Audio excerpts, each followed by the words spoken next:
What if I told you that most of what you believe about people is wrong? Not slightly wrong, completely wrong. And the reason you've been confused, betrayed, overlooked, or manipulated is because you've been playing a game you didn't even know you were in. Stay with me for the next few minutes, and you won't see people the same way again. The first and most foundational shift in your script is this: words are performances, but behavior is truth. Once someone truly understands this, the way they interpret conversations, promises, and emotional declarations changes permanently. Most people are conditioned to trust language. From childhood, we are taught that what someone says reflects what they mean. Apologies are supposed to signal remorse. Promises are supposed to signal commitment. Praise is supposed to signal respect. But in reality, words are often strategic tools. They are used to manage perception, smooth tension, gain approval, avoid consequences, or secure advantage in the moment. This doesn't mean everyone is malicious. It means communication is frequently driven by immediate emotional states and short-term incentives. A person may genuinely mean what they say in that exact moment, but moments pass, emotions shift, incentives change, and when circumstances change, behavior reveals what truly matters. This insight echoes the political realism of Niccolò Machiavelli, who observed that people are highly responsive to present needs and pressures. Under the right conditions, they will say whatever is necessary to protect themselves, preserve status, or gain favor. The deception is not always premeditated. Often it is impulsive and self-protective, but the result is the same. Words become unreliable indicators of future action. When you begin prioritizing patterns over promises, clarity replaces confusion. Instead of asking, "Why did they say they cared but act indifferent?" you ask, "What have they consistently done?" Instead of debating explanations, you examine repetition. A single action can be an accident. A pattern is intention revealed over time. This shift is powerful because most manipulation operates verbally. Excuses, justifications, emotional appeals, future promises, these are the primary tools of influence. When someone fails to meet expectations, they often attempt to repair the situation with language instead of change. If you are persuaded by the explanation, the cycle continues. But if you measure by behavior, the cycle breaks. Watching behavior also protects emotional energy. Many people remain trapped in confusion because they try to reconcile contradictory signals. Loving words paired with neglectful actions, loyalty claims paired with betrayal, ambition statements paired with laziness. The contradiction disappears once you accept that actions outrank speech. The inconsistency was never mysterious. The behavior was always the honest signal. Importantly, this shift applies inward as well. Self-awareness deepens when you evaluate your own behavior rather than your intentions. It is easy to claim discipline, loyalty, ambition, or integrity. It is harder and more accurate to examine repeated action. Behavior exposes priorities without bias. Living by this principle does not make someone cynical. It makes them observant. It removes naivete without eliminating empathy. You can still listen to words, but you treat them as hypotheses, not proof. Ultimately, this keynote establishes the core discipline of strategic intelligence. Trust patterns. Measure consistency. Believe what people repeatedly do, because behavior is not performance. Behavior is commitment made visible. The second major shift in your script is both unsettling and liberating. Everyone operates from self-interest, no exceptions. This idea often triggers resistance because it feels cynical. People want to believe in pure altruism, unconditional loyalty, and selfless sacrifice. But understanding self-interest does not mean believing people are evil. It means recognizing the underlying engine behind decision-making. At the core of every action, whether generous or selfish, loyal or disloyal, there is a calculation. Sometimes that calculation is conscious, often it is unconscious, but it is always there. What do I gain? What do I avoid losing? How does this affect me? Even acts of kindness carry internal rewards. Helping someone may strengthen reputation. It may reinforce identity. I am a good person. It may reduce guilt. It may create future obligation. It may build alliance. The benefit isn't always material, but it is psychological, social, emotional, or strategic. This perspective mirrors the realism found in the writings of Niccolò Machiavelli, who argued that people act morally when it serves them to do so. When reputation, social approval, or consequences are at stake, behavior aligns with virtue. When those pressures disappear, priorities often shift toward advantage. Understanding self-interest removes confusion from betrayal. When someone chooses themselves over you, it feels personal, but it is usually structural. They are responding to incentives. They are protecting position, security, or opportunity. If the cost of loyalty outweighs the benefit, loyalty dissolves. This doesn't mean trust is impossible. It means trust must be aligned with mutual benefit. Durable loyalty exists when both parties gain more from cooperation than from defection. When that balance disappears, relationships fracture. Once you internalize this shift, people become predictable. Instead of asking, why would they do this to me? You ask, what did they gain? When you identify incentives, behavior makes sense. Promotions, alliances, betrayals, generosity, all of it can be traced back to perceived benefit. This awareness also changes how you see yourself. You begin recognizing your own self-interest in decisions you once labeled as purely emotional or moral.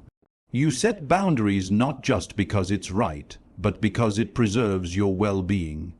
You pursue goals not just because they are noble, but because they fulfill your ambitions. And here lies the empowering part. Once you stop demonizing self-interest, you stop feeling guilty for protecting your own. Prioritizing your growth, security, and leverage stops feeling selfish and starts feeling rational. The most successful individuals understand incentive structures. They know people cooperate when cooperation pays. They know people compete when competition pays. They design environments where alignment benefits everyone involved. Self-interest is not a flaw in human nature. It is the foundation of survival and strategy. Ignoring it leads to disappointment. Understanding it leads to clarity. When you grasp that everyone, including you, is navigating the world through the lens of advantage and preservation, you stop expecting sacrifice without reason. You stop confusing emotion with commitment. You stop being shocked by outcomes, and instead of reacting emotionally to behavior, you start anticipating it. That is when confusion turns into control. The third shift in your script dismantles one of the deepest beliefs people carry from childhood, the belief in fairness. From an early age, we are told that hard work leads to success, that talent rises naturally to the top, and that good behavior is eventually rewarded. This narrative is comforting. It creates a sense of control. It implies that outcomes are proportional to effort and virtue. But reality rarely operates that way. The world does not function as a merit-based scoreboard. It functions as a power structure. And power reshapes the rules. This is not an emotional claim, it is an observable one. Look at any competitive environment, corporations, politics, entertainment, academia. The people who rise are not always the most skilled. Often, they are the most strategically positioned. They have access, timing, leverage, relationships, or visibility that others do not. Effort matters, but effort without leverage is invisible. The harsh truth is this: merit is only one variable, and often not the decisive one. This is precisely the realism articulated by Niccolò Machiavelli. He argued that the gap between how the world should work and how it actually works is where most people fail. Those who cling to ideals of fairness, while others operate through power and strategy, end up disillusioned. Not because they lacked ability, but because they misunderstood the game. Fairness assumes equality of starting position. Reality offers no such guarantee. Some inherit networks, some inherit wealth, some inherit institutional advantage. Others inherit obstacles. To pretend these factors do not influence outcomes is to deny obvious structural asymmetry. This does not mean effort is useless. It means effort must be paired with positioning. Consider promotion in a workplace. The most technically competent employee is not always the one elevated. The one who understands visibility, alliances, perception, and timing frequently advances faster. That is not necessarily moral or immoral. It is strategic. Organizations reward value that is visible and politically aligned, not merely value that exists. When you accept that fairness is not the governing principle of outcomes, resentment loses its grip. Anger over injustice consumes energy without altering structure. Complaining about unfairness does not redistribute leverage. It only drains momentum. The empowering side of this shift is that once you abandon the expectation of fairness, you begin asking different questions. Where is leverage located in this system? Who makes decisions? What do they value? How is influence built?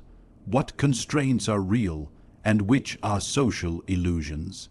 These questions move you from emotional reaction to strategic analysis. Another difficult truth embedded in this keynote is that power modifies accountability. Consequences are not evenly distributed. Individuals with greater resources, legal, financial, social, often absorb or deflect consequences that would devastate others. This is not conspiracy thinking. It is a function of influence and negotiation capacity. Rules are enforced unevenly because enforcement itself is shaped by power. Understanding this prevents naive moral shock. Instead of asking, "How did they get away with that?" you ask, "What protects them?" You begin mapping networks instead of judging outcomes emotionally. Importantly, this shift does not require abandoning ethics. It requires abandoning illusions. You can remain principled while acknowledging that the system is competitive and asymmetrical. In fact, understanding asymmetry allows you to protect your principles more effectively, because you are no longer operating under false assumptions. The idea that hard work speaks for itself is one of the most damaging myths. Work that is not strategically positioned often remains unheard. Influence amplifies effort, Without influence, effort is limited in reach. This is why individuals who understand power focus on more than competence. They cultivate alliances. They develop negotiation skills. They study perception. They recognize that reputation can be more powerful than raw ability. They treat visibility as an asset, not vanity. When fairness stops being your expectation, you stop waiting for recognition. You start engineering exposure. You stop hoping to be discovered. You start creating opportunity. You stop assuming justice will correct imbalance. You begin adapting to structure. This mental shift does not make someone ruthless. It makes them realistic. It removes entitlement. It replaces passive hope with active positioning. The world has never promised fairness. It has always rewarded leverage, timing, courage, and strategic awareness. Those who succeed are often those who understand this early and adjust accordingly.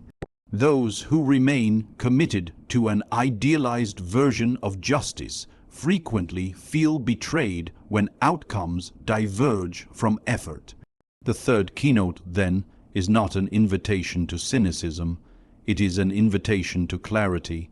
Once you stop expecting the system to be fair, you stop being blindsided by its outcomes. You conserve emotional energy. You invest strategically. You begin playing the world as it is, not as it was described to you. And that is the moment resentment transforms into agency. The fourth keynote brings everything together. Life is a strategic game, whether you admit it or not. Most people resist this idea. They want to believe that authenticity alone is enough, that if they work hard, stay honest, and avoid manipulation, they will somehow remain above competition.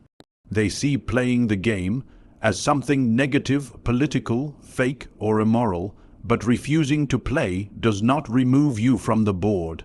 It simply makes you a piece instead of a player. In every environment, work, business, friendships, social circles, there are invisible dynamics unfolding. People are positioning themselves. They are building alliances. They are protecting reputation. They are competing for influence, attention, opportunity, and security.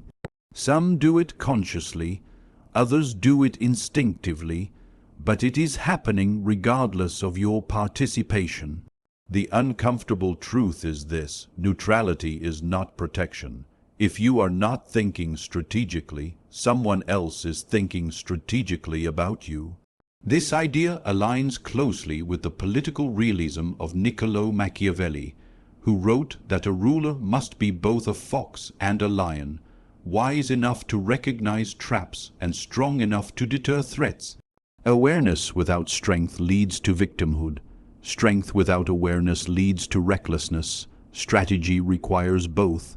When you understand that life contains competitive elements, your perspective changes. Conversations are no longer just conversations, they are exchanges of perception. Reputation is not vanity, it is currency. Relationships are not only emotional, they are structural. Opportunities are rarely accidental, they are often positioned. Consider the workplace. Promotions rarely go to the most silent contributor. They often go to the person who ensures their work is seen, who aligns with decision makers, who understands timing. That is strategy, not corruption. It is recognition that influence matters as much as output. Or consider social dynamics. The person who understands status cues, boundaries, and leverage tends to be treated differently than the person who assumes kindness guarantees respect. Respect is frequently tied to perceived strength and positioning. Playing the game does not mean becoming manipulative or dishonest. It means becoming intentional. It means recognizing that every interaction either strengthens or weakens your position. It means understanding incentives, protecting information, and aligning yourself with outcomes you want rather than hoping they appear. There is also a defensive aspect. When you accept that you are in a game, you become harder to exploit. You anticipate motives. You recognize subtle competition disguised as friendliness. You avoid oversharing. You think ahead instead of reacting emotionally. Without strategy, people drift. They accept circumstances. They attribute outcomes to luck or unfairness. They are surprised when passed over, blindsided when replaced, confused when loyalty dissolves. With strategy, surprises decrease, patterns become visible.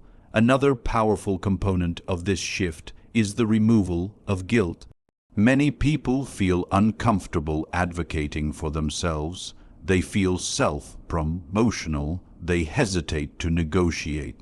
They wait for recognition instead of claiming it. But when you understand that others are already advocating for themselves, positioning themselves, and protecting their interests, strategic action stops feeling selfish and starts feeling necessary. Life contains competition because resources are limited: time, attention, money, influence. When resources are limited, structure emerges. Structure creates hierarchy. Hierarchy creates dynamics. Ignoring those dynamics does not dissolve them. However, this keynote is not about paranoia. It is about awareness. Not everyone is an enemy. Not every interaction is hostile. But incentives always exist, and incentives shape behavior. The strategic individual asks, "What game am I currently in? What are the real rules here? Who benefits from my passivity? Where can I increase leverage? What does winning actually mean to me?" When you adopt this mindset, you stop moving randomly. You become deliberate. You choose when to compete, when to cooperate, when to remain silent, when to assert dominance, when to build alliances.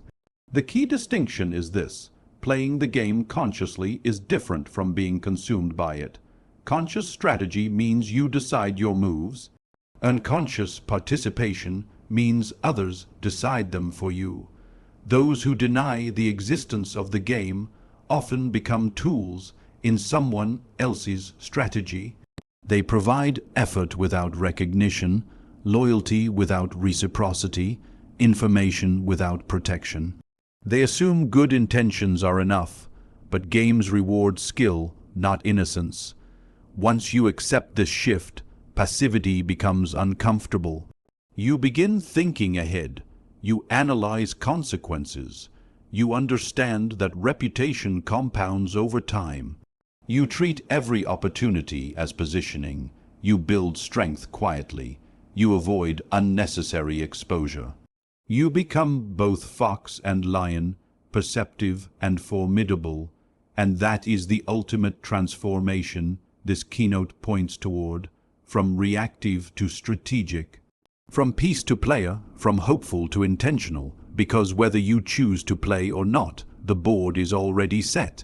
Conclusion: by now, the illusion is gone. You can't unsee what you've seen.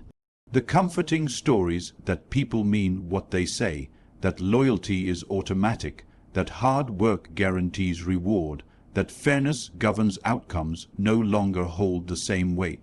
You've stepped outside the narrative most people leave inside, and that changes you. You understand now that behavior reveals truth, that self-interest drives decisions, that leverage outweighs merit, that rules bend around power, that enemies don't announce themselves. That weakness displayed carelessly becomes a liability, and that life is not a passive experience, it is a strategic arena. But here's the most important realization. This awareness is not about becoming ruthless. It's about becoming conscious.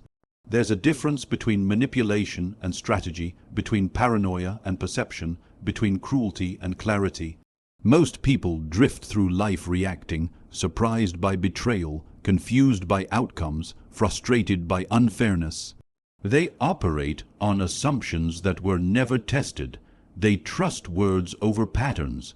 They expect reciprocity without incentive. They hope instead of position. You don't have that luxury anymore. Seeing clearly doesn't mean you stop being ethical. It means your ethics are no longer naive. It means your kindness is measured. It means your trust is earned. It means your vulnerability is selective. It means your ambition is intentional. It means you move with awareness. The world is neither purely evil nor purely just. It is structured. Incentives shape behavior. Power influences enforcement. Perception alters reality, and strategy determines trajectory. When you internalize this, you stop asking, "Why is this happening to me?" You start asking, "What is the dynamic here?" That single shift turns you from emotional participant into analytical observer, and from there into a deliberate actor. You will feel the loneliness of this awareness. When you stop engaging in illusions, conversations feel different. You notice contradictions others ignore. You see motives beneath smiles. You recognize positioning behind praise. And you realize that many people prefer comfort over clarity. That's fine. Not everyone wants to see the board. But you do, and once you see the board, you have responsibility. You can use this awareness defensively to protect your energy, your boundaries, your opportunities.